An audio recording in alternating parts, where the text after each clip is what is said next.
नमस्कार दोस्तों। तो हम लोग कंप्लीट कर रहे थे घटना चक्र की पूरी सीरीज, और इस सीरीज में आज हम लोग बात करेंगे हिस्ट्री के अंतर्गत मॉडर्न हिस्ट्री की, अर्थात आधुनिक भारत की।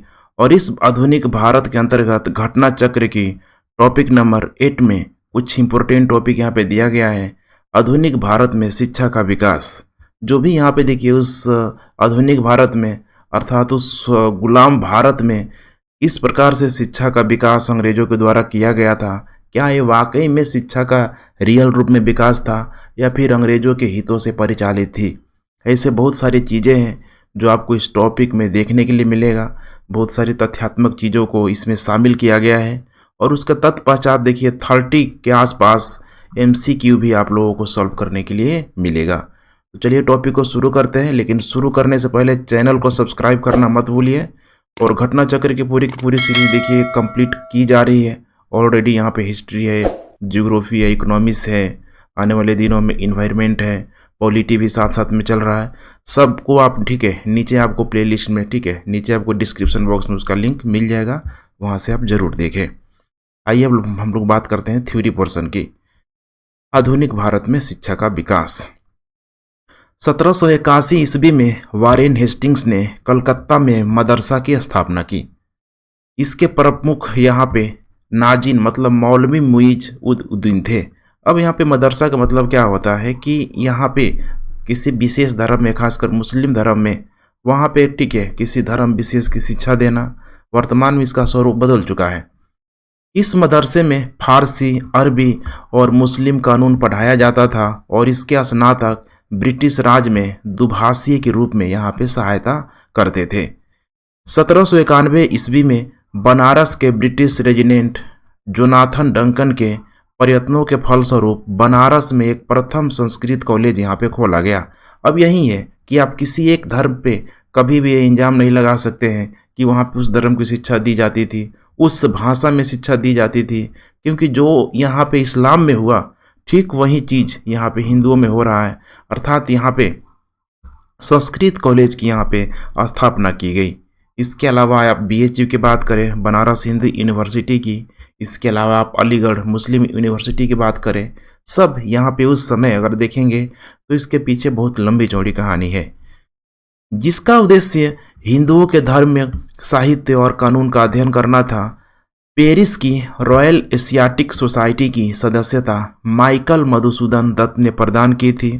वारेन हेस्टिंग्स के काल में चार्ल्स विल्किंस ने भगवत गीता का प्रथम आंग्ल अनुवाद किया, जिसकी प्रस्तावना स्वयं वारेन हेस्टिंग्स ने लिखी। विल्किंस ने फारसी तथा बंगला मुद्रण के लिए ढलाई के अक्षरों का आविष्कार किया।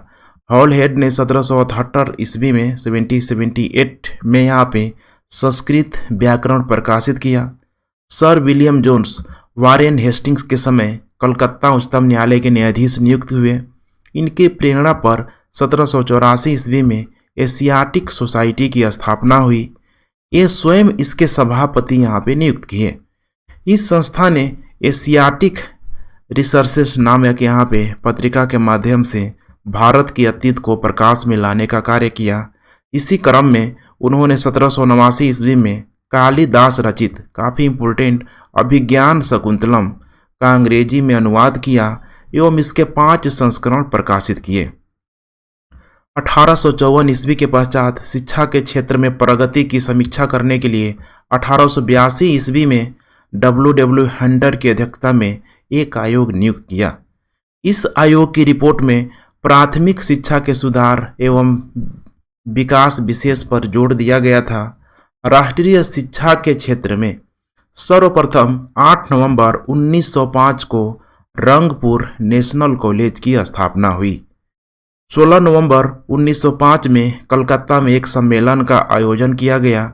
इस सम्मेलन में राष्ट्रीय साहित्यिक, वैज्ञानिक और तकनीकी शिक्षा देने के लिए राष्ट्रीय शिक्षा परिषद अर्थात नेशनल काउंसिल ऑफ एजुकेशन स्थापित करने का फैसला भी हुआ। 15 अगस्त 1906 को राष्ट्रीय शिक्षा परिषद की स्थापना की गई। 1813 के चार्टर अधिनियम के तहत प्रति वर्ष शिक्षा के लिए 1 लाख वर्ष रुपए खर्च करने की भी व्यवस्था की गई। सैडलर आयोग शिक्षा से संबंधित था वर्ष यहाँ पे 1917 में सरकार ने कलकत्ता विश्वविद्यालय की संभावना के अध्ययन तथा रिपोर्ट के लिए एक आयोग नियुक्त किया। Doctor M.E. सैडलर जो लीड्स विश्वविद्यालय के उप कुलपति थे, इसके अध्यक्ष नियुक्त किए गए। कौन यहाँ पे? तो डॉक्टर M.E. सैडलर। इस आयोग के सदस्य दो भारतीय, जिनका नाम था डॉक्टर आशुतोष मुखर्जी और दूसरा डॉक्टर जियाउद्दीन अहमद। इस आयोग को कलकत्ता विश्वविद्यालय के शिक्षा पर अपनी रिपोर्ट देने को कहा गया था। इस आयोग का यह विचार था कि यदि विश्वविद्यालय शिक्षा का सुधार करना है तो माध्यमिक शिक्षा का सुधार आवश्यक है। भारतीय शिक्षा पद्धति में भाषा संबंधी विवाद पर अपना विवरण देने के लिए विलियम बेंटिक ने अपनी काउंसिल के विधि सदस्य लॉर्ड मैकाले को, बहुत ही इंपॉर्टेंट नाम है, ध्यान रखिएगा, लॉर्ड मैकाले को लोक शिक्षा समिति का प्रमुख नियुक्त किया। इसी मैकाले के द्वारा देखिए यहाँ पे भारत में शिक्षा हेतु अंग्रेजी भाषा का समर्थन किया गया, जो अभी तक ऐसा माना जाता है कि मैकाले ने अगर उस समय अगर इसको लागू नहीं किया होता तो शायद अंग्रेजी भाषा अभी भारत में इतना प्रभावी रूप से यहाँ पे बातकारी या फिर लाभकारी जो भी कहिए नहीं हो पाती। भारत के औपनिवेशिक काल में अधोमुखी निषेधन सिद्धांत the theory of downward filtration शिक्षा के क्षेत्र से संबंधित था, अर्थात छन छन के शिक्षा जाएगा। अंग्रेज लोग यहाँ पे अंग्रेजी भाषा में कुछ भारतीयों को शिक्षा देंगे और वही कुछ भारतीय क्या करेंगे कि बिल्कुल चैन सिस्टम में वे नीचे के भारतीयों को शिक्षा देंगे, अर्थात वे भी नीचे के भारतीयों को शिक्षा देंगे। यही प्रक्रिया चलते रहेगा। लेकिन आप खुद समझिए कि अगर उस समय किसी को अंग्रेजी भाषा आती तो उसको तुरंत रोजगार, अर्थात अंग्रेज के द्वारा कोई न कोई यहाँ पे जॉब दे दिया जाता था। इस सिद्धांत का अर्थ था कि शिक्षा समाज के उच्च वर्ग को ही दिया जाए, इस वर्ग से छन छन कर ही शिक्षा का असर जन सामान्य तक पहुँचे। भारत में आधुनिक शिक्षा प्रणाली की नींव 1835 ईस्वी के मैकाले के स्मरण पत्र मिनट से पड़ी। मैकाले ने भारतीय रीति रिवाजों के लिए अपना तिरस्कार इन शब्दों में व्यक्त किया कि यूरोप का एक अच्छा पुस्तकालय की एक अलमारी की एक कक्ष, देखिए कैसे भारतीयों का मजाक उड़ाया जा रहा है कि यूरोप के एक अच्छे पुस्तकालय की एक अलमारी का एक कक्ष भारत और अरब के समस्त साहित्य से यहाँ पे अधिक मूल्यवान है। अर्थात उनकी जो थिंक टैंकर लोग हैं, विचारक लोग हैं, या फिर साइंटिस्ट लोग हैं, जो भी लोग हैं वे भारत से कहीं आगे हैं। उनके द्वारा लिखी गई थोड़ी सी बुक, थोड़ी सी बुक जो है पूरा का पूरा भारतीय लाइब्रेरी के बराबर है। यूरोपीय यहाँ पे अरबी जो लाइब्रेरी है, अरबी साहित्य है, उसके बराबर है। लॉर्ड विलियम बेंटिक के काल में 7 मार्च 1835 के प्रस्ताव द्वारा मैकाले का दृष्टिकोण अपना लिया गया। Governor general Lord William Cavendish Bentinck के शासन काल में, जो कि 1828 से 1835 के बीच था, 7 मार्च 1835 ईस्वी को लॉर्ड मैकाले के प्रस्ताव को स्वीकृत कर लिया गया, अर्थात भारत में अंग्रेजी को उच्च शिक्षा का अध्ययन मान लिया गया। भारत में अंग्रेजी शिक्षा का मैग्ना कार्टा कहे जाने वाले 1854 के चार्ल्स वुड के डिस्पैच को आधार के एक व्यक्ति का नाम है, जिसने जो भी इसमें विधेयक के रूप में प्रावधान तैयार किया था। चार्ल्स वुड के डिस्पैच को आधार बनाकर लंदन विश्वविद्यालय की तर्ज पर ब्रिटिश भारत में 3 विश्वविद्यालय, जिसमें कलकत्ता, मद्रास एवं बम्बई की स्थापना 1857 ईस्वी में की गई। D.K. कर्वे के प्रयत्नों से बम्बई में प्रथम महिला विश्वविद्यालय की स्थापना की गई। अब चार्ल्स डिस्पैच में कुछ और बातें थी, जैसे कि प्राइमरी एजुकेशन भारत के क्षेत्रीय भाषाओं में दिया जाए, और जो कॉलेजीय जो व्यवस्था है, माने कॉलेज जो उच्च शिक्षा है, उसको अंग्रेजी भाषा में दिया जाए। अब अपने आप में देखिए कंट्रोवर्सी क्रिएट करता है कि जो बचपन से जो लड़का क्षेत्रीय भाषाओं में पढ़ा है, उसको अचानक अगर उसमें अगर कन्वर्ट किया जा रहा है, अर्थात उच्च शिक्षा के लिए उसको अंग्रेजी भाषा अगर पढ़ाया जा रहा है, तो फिर समस्या आएगी। इसका आज भी एग्जाम्पल है कि गांव देहात से जो भी लड़के खासकर मेडिकल और इंजीनियरिंग में किसी तरह तो सिलेक्ट हो जाते हैं, लेकिन उनके लिए 4-5 साल इतना आसान नहीं होता है बाकी अन्य शहरी लड़कों के कंपैरिजन में। डीके कर्वे के प्रयत्नों से बंबई में प्रथम महिला विश्वविद्यालय की स्थापना हुई। ये महाराष्ट्र के समाज सुधारक एवं सामाजिक कार्यकर्ता थे। इन्होंने विधवाओं के उत्थान के लिए विधवा विवाह प्रतिबंध निवारक मंडली की भी स्थापना की थी। 1896 ईस्वी में उन्होंने पूना में विधवा गृह की स्थापना की थी।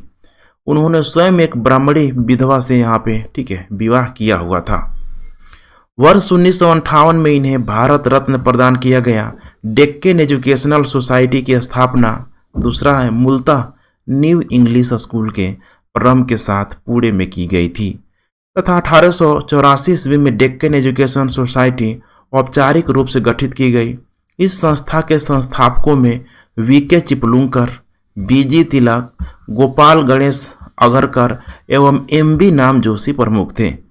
राजा राम मोहन राय आधुनिक शिक्षा के सबसे प्रारंभिक विचारों में से एक थे। इनकी जो पढ़ाई लिखाई शहरी व्यक्ति थे, खासकर यूरोपीय देशों में इनकी पढ़ाई लिखाई हुई थी, तो ये उस बात को समझते थे कि कहीं न कहीं भारत को यूरोप के साथ सामंजस्य बैठा के चलना होगा।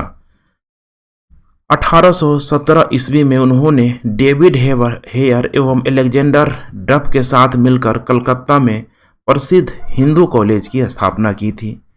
मेयो कॉलेज की स्थापना 1875 ईस्वी में अजमेर में, मुस्लिम एंग्लो ओरिएंटल कॉलेज की स्थापना 1875 ईस्वी में अलीगढ़ में एवं दिल्ली कॉलेज की स्थापना 1824 ईस्वी में हुई थी। अब ऐसे कॉलेजों का जहाँ जहाँ यहाँ पे कब कब स्थापना हुआ है एग्जाम में पूछ लिया जाता है। भारतीय विश्वविद्यालय में धार्मिक शिक्षा देने के लिए मदन मोहन मालवीय ने प्रबल रूप से वकालत की। इन्होंने वर्ष 1916 में बनारस हिंदू विश्वविद्यालय की स्थापना की और वर्ष 1919 से 1939 तक इसके कुलपति बने रहे।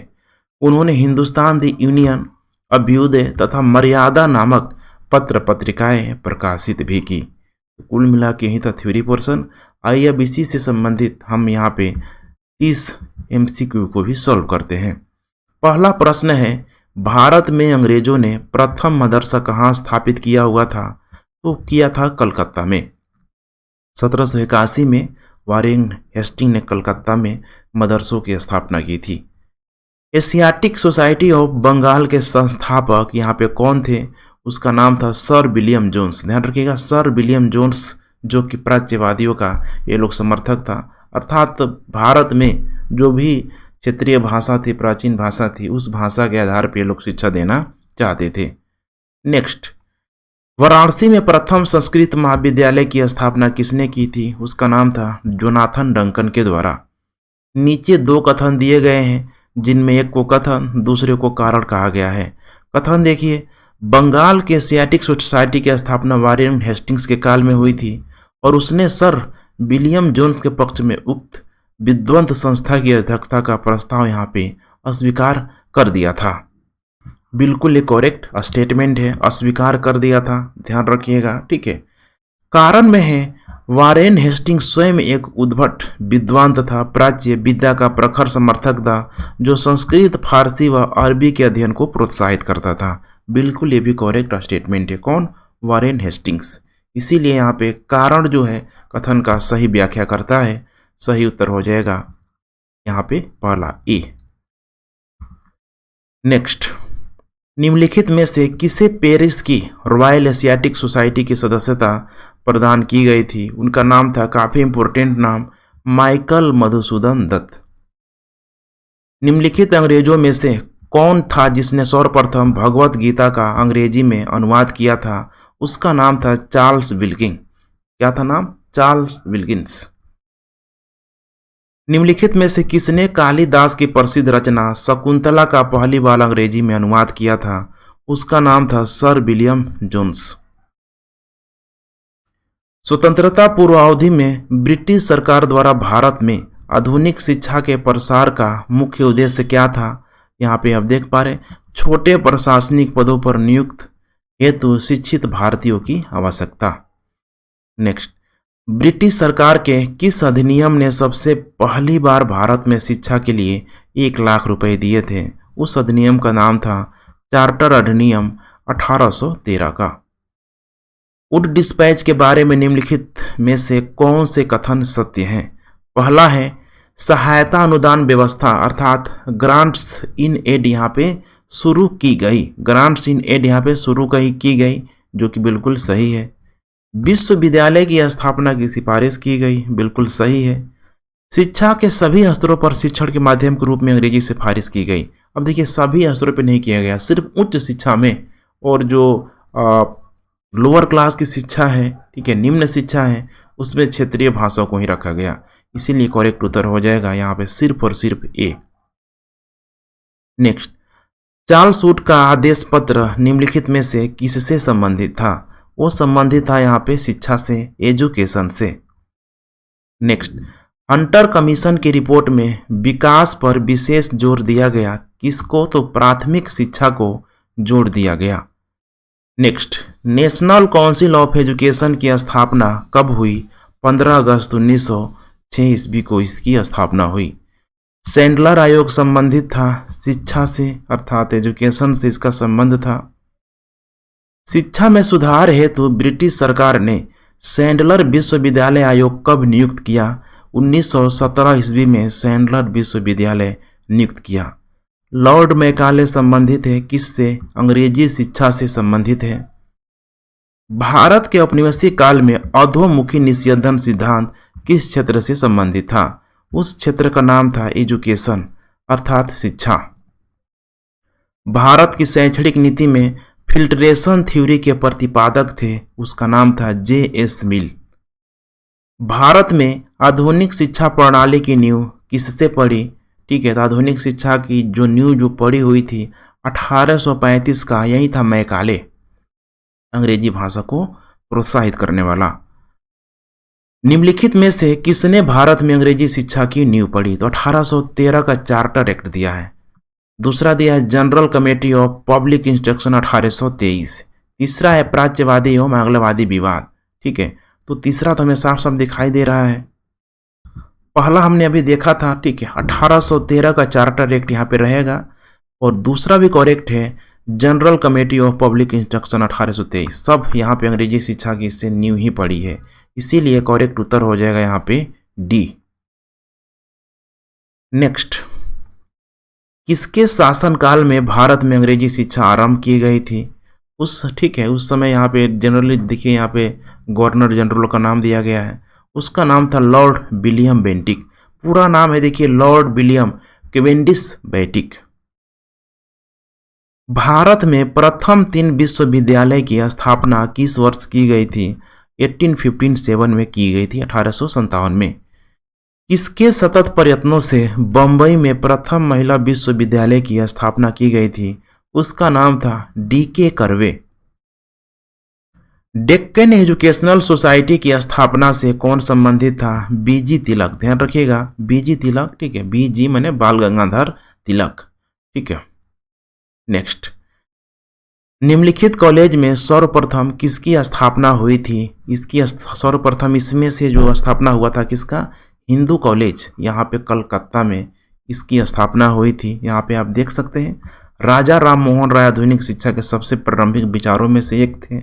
1817 में इन्होंने डेविड हेयर एवं एलेक्जेंडर डफ के साथ मिलकर कलकत्ता में प्रसिद्ध हिंदू कॉलेज की स्थापना की।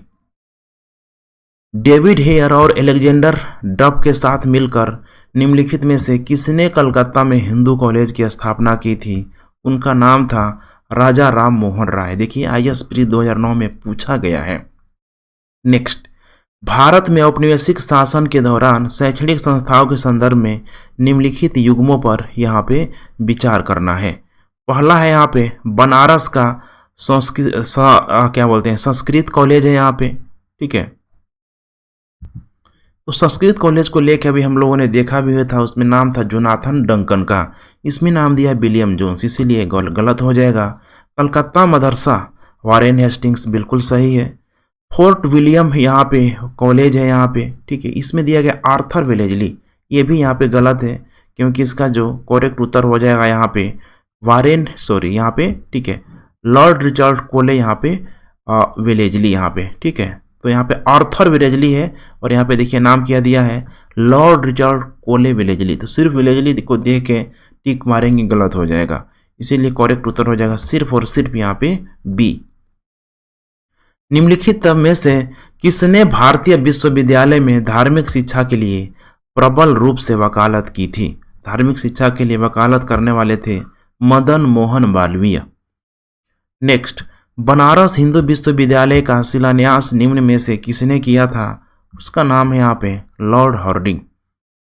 नेक्स्ट, निम्नलिखित में से किसे सर्वप्रथम केंद्रीय विश्वविद्यालय घोषित किया गया था? उनका नाम था, ठीक है, यहाँ पे उस यूनिवर्सिटी का नाम था BHU, बनारस हिंदू विश्वविद्यालय वाराणसी में। तो केंद्रीय विश्वविद्यालय सेंट्रल यूनिवर्सिटी के रूप में यहाँ पे आप देख पा रहे हैं। इसका जो श्रेय जो दिया जाएगा महामना मदन मोहन मालवीय को।